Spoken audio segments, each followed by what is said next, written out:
క్రీస్తునందు ప్రియమైన మార్నింగ్ మన్నా ప్రేక్షకులందరికీ యేసుక్రీస్తు వారి నామమున శుభములు కలుగునుగాక. ప్రియులారా, ఈ దినాలలో చాలామంది నేను అనాథను, నాకు ఏ వసతులు లేవు, సరైన ఉద్యోగం లేదు, నాకు ఒక మంచి స్థాయి ఎప్పుడొస్తుందో అని చెప్పి ఎంతోమంది ఆలోచిస్తూ ఉంటారు. అన్నీ నాకు జీవితం అంతా కొరతగా ఉంది, సమృద్ధి లేదు అని. కానీ ప్రభువులకు ప్రభు, రాజులకు రాజు యేసయ్య ఏం చెప్తున్నాడో తెలుసా? మొదటి కొరింథీ 3వ అధ్యాయం 9వ వచనంలో అంటాడు, మీరు దేవుని గృహమునై ఉన్నారు. మీరు దేవుని గృహమై ఉన్నారంట. అంటే దేవుని ఇల్లుగా ఉన్నారు. దేవుడు నివసించే ఇల్లు మీరే.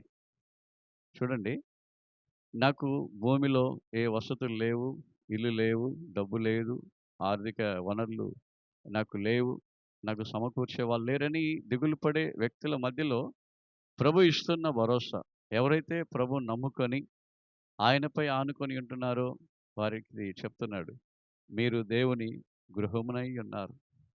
ఇంకొక దగ్గర చెప్తాడు, మీరు దేవుని ఆలయమై ఉన్నారు అని చెప్పి. ప్రియులారా, ఇదంతా ఒక గొప్ప ఆశీర్వాదమో చూడండి. దేవుని గృహము అయి ఉంటే ఆ దేవుని గృహము చక్కగా దేవాది దేవునికే ఆశ్రయమునిస్తూ ఉన్నది. అవును, దేవుడు ఈరోజు ప్రభు అయిన యేసుక్రీస్తు వారు రాతి కట్టడాలలో కాదు, ఆ మందిరాలలో కాదు, నీలో నివాసం చేస్తున్నాడు. నీలోనే జీవిస్తూ ఉన్నాడు, నాలోనే జీవిస్తున్నాడు. సార్వత్రిక సంఘముగా ఉంటున్న సకల మానవుల లోపల ఆయన నివసించాలని కోరుకుంటూ ఉన్నాడు. కాబట్టి ఏ విషయమై మీరు దిగులు చెందవలసిన పని లేదు. ఏ విషయమై మనము ఆలోచించాల్సిన పని లేదు. ఎందుకంటే ఐశ్వర్య సంపన్నుడు, భూమిని ఆకాశాన్ని సృష్టించిన దేవుడు, సర్వశక్తివంతుడు. ఆయన మాట చేత సమస్తమును సృష్టించిన దేవుడు. ఆ మాటను పంపి సమస్తమును సృష్టించిన దేవాది దేవుడు చెప్తున్నాడు, నేను నీలోనే ఉన్నాను, నీవే నా గృహము, నీవే నా సొత్తు, నీవే నా ఆలయం అని చెప్తున్నాడు. ఇంతకంటే మనకేం కావాలి? ఈ అండ సరాసరములను సమస్త ప్రపంచమును సృష్టించిన దేవునికి ఆ గుడిగా గృహముగా ఉన్న నీవు ఎంత ధన్యుడవు, ఎంత భాగ్యము. ప్రార్థన చేసుకుందామా?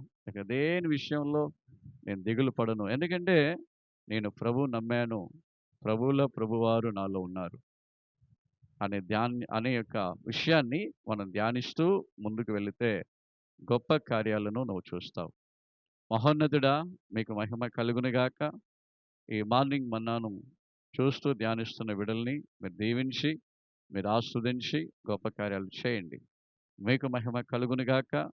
వీళ్ళ కుటుంబ జీవితంలో మరి నాకేమీ లేదు, ఎవరు లేరు, నేను ఒట్టివాడనని చెప్పి చెప్తున్న వ్యక్తులు తండ్రి, మీరు వారిలో కొలువయుండి నివాసమయ్యండి, మీరు వారికి గృహముగా ఉండి చక్కని ధన్యతను, కృపను, ఆశీర్వాదాన్నిచ్చి ప్రభు యేసు నామములో ఆస్వాదించి గొప్ప కార్యములు చేయుదురుగాక.